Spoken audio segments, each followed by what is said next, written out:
UP में मदरसों में एनसीईआरटी कोर्स होगा नाफिज। क्लास 1 से 3 तक एनसीईआरटी कोर्स नाफिज होगा रजिस्टर्ड और स्टेट सब्सिडाइज जो मदरसे हैं वहां पर एनसीईआरटी का सिलेबस नाफिज होगा। बेसिक शिक्षा परिषद के स्कूलों के तहत एनसीईआरटी की किताबें शामिल की जाएंगी। यूपी रियासती मदरसा बोर्ड 2025-26 सेशन से लागू होगा, यानी कि 1st से 3rd क्लास तक के बच्चों को एनसीईआरटी की किताबों की तालीम हासिल करनी होगी। एनसीईआरटी का पूरा सिलेबस जो है वो मदरसों में 1 से 3री क्लास तक फॉलो करना होगा। जो मंजूर शुदा मदरसे उत्तर प्रदेश के अंदर हैं, जहां से स्टेट फंडिंग होती है जिन मदरसों में, वहां पर इस कानून को नाफिज किया जाएगा।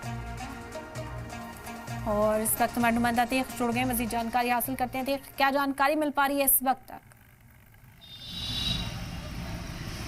देखिए, यूपी सरकार ने बड़ा बदलाव किया है कि जो मदरसे चलते थे उसमें कक्षा 1 से 3 तक की जो मदरसे में बच्चे पढ़ते थे उनके लिए एनसीईआरटी कोर्स जारी कर दिया। मतलब जो पढ़ाई अब तो प्राइवेट जो मानता पास स्कूलों में होती थी वो किताबें अब जो है मदरसों में पढ़ाई जाएगी। बच्चों को हिंदी उर्दू के साथ साथ हिंदी इंग्लिश की और तमाम ऐसी कंप्यूटर की पढ़ाई कराई जाएगी जिससे आधुनिक शिक्षा भी मिल सके। इसी को लेकर यूपी सरकार ने एक आदेश जारी कर दिया है कि अब जो नए सत्र चालू होने वाला है शिक्षा का 2024-25, 25-26 वाला, उसमें जो तमाम बच्चे पढ़ते हैं तो किताबें मुफ्त में दी जाएंगी और एनसीईआरटी के तहत उन बच्चों को उर्दू अरबी के साथ साथ तमाम इंग्लिश की, वैज्ञानिक की, साइंस तमाम पढ़ाई कराने की बात अब कही गई है। इसी को लेकर सरकार ने नियम लागू कर दिया है।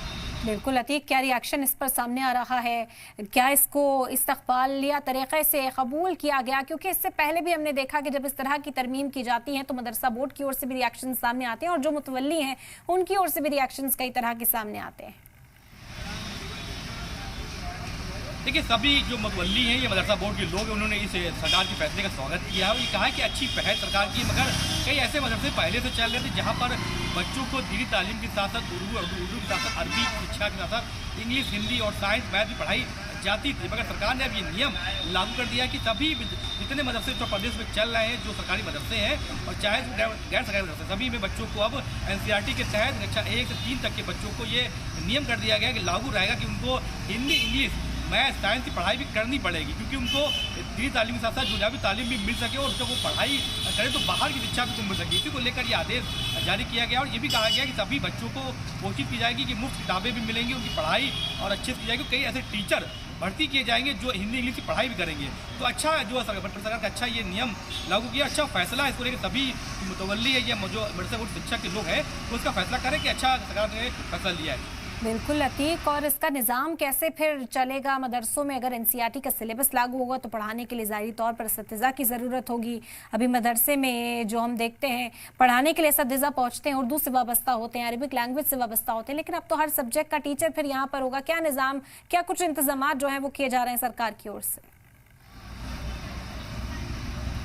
देखिए, बिल्कुल सही कहा आपने कि जब हालांकि एनसीईआरटी की पढ़ाई कराई जाएगी तो कहीं ना कहीं बदलाव भी किया जाएगा। ऐसे में तमाम जो मदरसे वहाँ पर शिक्षकों को रखा जाएगा, हाँ कि वहाँ बजट बढ़ाया जाएगा, जो कॉपी किताबें हैं उनको दिया जाना जरूरी होगा। और ऐसे में सरकार ने पूरी तरह से जो फैसला किया उस पर आगे जब बजट पास होगा तो क्या होगा, कितना बजट मदरसों को मिलता है, क्योंकि सिर्फ आदेश लागू होने से पढ़ाई नहीं हो सकती है। ऐसे में जो बच्चों को जो कक्षा 1 के बच्चे जितने मदरसे हैं उसमें पहले उनका जो जितने बच्चे पढ़ते हैं उनके हालांकि थोड़ा डायरी से कॉपी से इनका हालांकि किताबों से लेकर हर इंतजाम करना पड़ेगा। ऐसे में बच्चे स्कूल आते हैं, उनके शिक्षक अभी तो मदरसे जो बच्चे पढ़ाते हैं वो उर्दू नहीं पढ़ाते हैं। ऐसे में जो शिक्षक बदले जाएंगे उनकी सैलरी का इंतजाम, क्योंकि पहले से मदरसों में सैलरी नहीं आ रही शिक्षकों की। ऐसे में जो नए शिक्षक जाएंगे उनको लेकर हालांकि तमाम तरह की चीज़ें रहेंगी।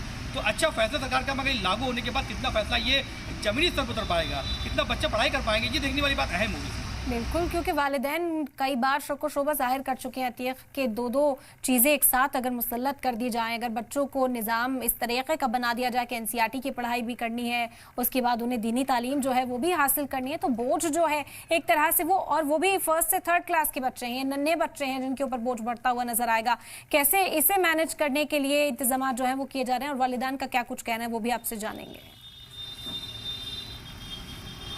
देखिए, जो वालिदैन का कहना ये है कि उनके बच्चे जो है अब पहले से ही जो दूसरे स्कूल में पढ़ते हैं वहाँ पर हिंदी, इंग्लिश, मैथ पढ़ाई जाती है। उसके बाद कुछ बच्चे ऐसे हैं जो मदरसे में पढ़ते हैं जो सिर्फ उर्दू पढ़ते हैं, तो उन बच्चों के लिए अच्छी पहल है। मगर जो बच्चे उर्दू अरबी पढ़ते हैं या जो हाफिज़ कुरान करना चाहते हैं उनके लिए ये अब नई चीज़ होगी कि उनको अलग से 2-3 घंटे या 4 घंटे उनको हिंदी, इंग्लिश, मैथ की डिग्री पढ़ेंगे। मगर ये अच्छी पहल भी, क्योंकि दुनियावी तालीम भी जरूरी, तो उसका कहना ये कि अच्छी पहल है, बच्चे इंग्लिश भी पढ़ेंगे, हिंदी पढ़ेंगे और साथ साथ अरबी भी पढ़ेंगे। मगर समय की बात करें अगर तो बच्चों को अपना भार ज़्यादा हो जाएगा। पहले जो बच्चे 3 घंटे 4 घंटे पढ़ते थे उनको 6-7 घंटे पढ़ना पड़ेगा और जो मैथ की पढ़ाई होगी या इंग्लिश की पढ़ाई होगी उसमें भी उनके एग्जाम होंगे और पास होने जरूरी होगा, उसी के बाद वो आगे की कक्षा में पहुँच पाएंगे। तो ये अहम